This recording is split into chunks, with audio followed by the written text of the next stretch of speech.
নমস্কার বন্ধুরা, ঝর্ণা কিচেন সবাইকে স্বাগত। আশা করি সবাই ভালো আছেন। আজকে আরেকটি রেসিপি নিয়ে আসছি। আজকে তৈরি করব আমরা বুটটা দেখুন আমরা সিদ্ধ করে নিয়েছি, কি সুন্দর গলে গিয়েছে। যেসব বুট সহজে সিদ্ধ হয় না তারা খুব সহজে সিদ্ধ করে নিতে পারে। তাদের জন্য হলো সিদ্ধ করার সময় আধা চা চামচ পরিমাণের মতো যদি চিনি দিয়ে দেন তাহলে সহজেই বুটটা সিদ্ধ হয়ে যাবে। দেখুন একবারে গলে গিয়ে খুব সহজেই সিদ্ধ হয়ে যায় যদি একটু চিনি দিয়ে দেন। অনেক সময় বুট কিন্তু সিদ্ধ হয় না, শক্ত থাকে। আমাদের লাগছে, আমরা এখানে ছোট বড় 5টি আলু সিদ্ধ করে নিয়েছি। আমরা বড় সাইজের একটি পেঁয়াজ কুচি এবং ছোট বড় 6 থেকে 8টি কাঁচা লঙ্কা এভাবে কুচি করে নিয়েছি। প্রয়োজন মতো হলুদ গুঁড়ো, লবণ। আমরা এখানে 4টে শুকনো লঙ্কা এবং ছোট বড় 4টে শুকনো লঙ্কা নিয়েছি এবং এখানে 5টে এলাচ এবং ছোট ছোট করে দারচিনি নিয়েছি এবং 1 চিমটি পরিমাণের মতো জিরে। আমরা এখানে আদা রসুন পেস্ট এবং জিরা বাটা নিয়েছি। প্রয়োজন মতো আদা রসুন এবং জিরে দিয়ে দিব। লঙ্কার গুঁড়ো, ধনিয়ার গুঁড়ো এবং ধনেপাতা। আমরা প্রথমে আলুগুলো এভাবে হাতের সাহায্যে ভেঙে নিব। আমাদের আলুগুলো ভাঙানো হয়ে গিয়েছে। এখন আমরা বুটে সিদ্ধ করে নিব। এখন বুটগুলো আমরা ভেজে নিব। এখন বুটগুলো আমরা রান্না করে নিব। আমাদের কড়াইটা গরম হয়ে গিয়েছে। আমরা 3 টেবিল চামচের পরিমাণের মতো আমরা সাদা তেল দিয়েছি। এখন শুকনো লঙ্কাগুলো দিয়ে দেব। শুকনো লঙ্কাগুলো হয়ে গিয়েছে, এখন আমরা তুলে নেব। এখন চিমটে পরিমাণ মতো জিরে দিয়ে দিব। পেঁয়াজ কুচি, কাঁচা লঙ্কা দিয়ে দিব। এখন দারচিনি এবং এলাচগুলো দিয়ে দিব। এখন আলুগুলো দিয়ে দিব।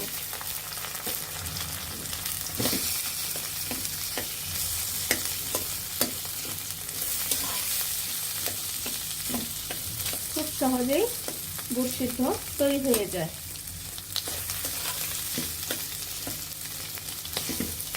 ঘরে এভাবে যদি বুট সিদ্ধ তৈরি করেন, পারফেক্ট দোকানের মতো হয়ে যায়। আপনি বুঝতেই পারবেন না যেটা ঘরের তৈরি।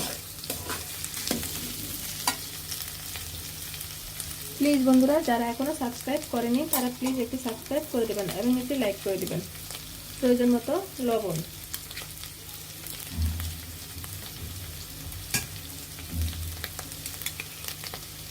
আধা চা চামচ পরিমাণ জিরে,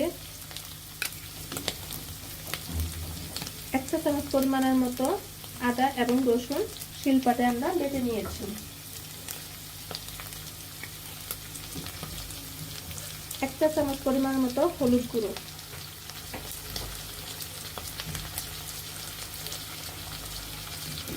1/2 চা চামচ পরিমাণের মতো আমরা লঙ্কার গুঁড়ো দিয়ে দিব। 1/2 চা চামচ পরিমাণের মতো ধনিয়ার গুঁড়ো। এখন একটু জল দিয়ে মশলাগুলো ভালোভাবে কষিয়ে নিব। আমাদের মশলাগুলো কষানো হয়ে গিয়েছে।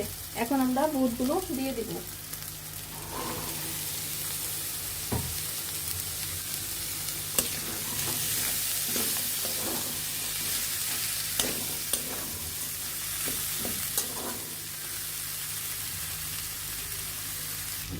আমরা এভাবে বুটগুলো 1 থেকে 2 মিনিট ভালোভাবে মশলার সাথে মাখিয়ে নেব।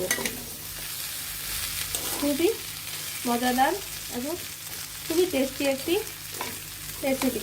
বুট সিদ্ধ এভাবে যদি রান্না করে খান, খুব কম মশলা দিয়ে, খুব ভালো লাগবে। এখন আমাদের কষানোগুলো হয়ে গিয়েছে।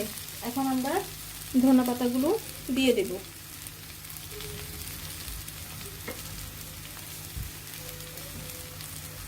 আমাদের বুট সিদ্ধ তৈরি হয়ে গিয়েছে। আমরা এখন নামিয়ে নেব।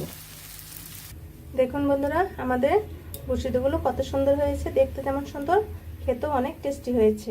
আপনারা অবশ্যই বাসায় তৈরি করে খাবেন এবং কমেন্টসে জানাবেন ভিডিওটা কেমন হলো। ভিডিওটা দেখার জন্য ধন্যবাদ। Thank you.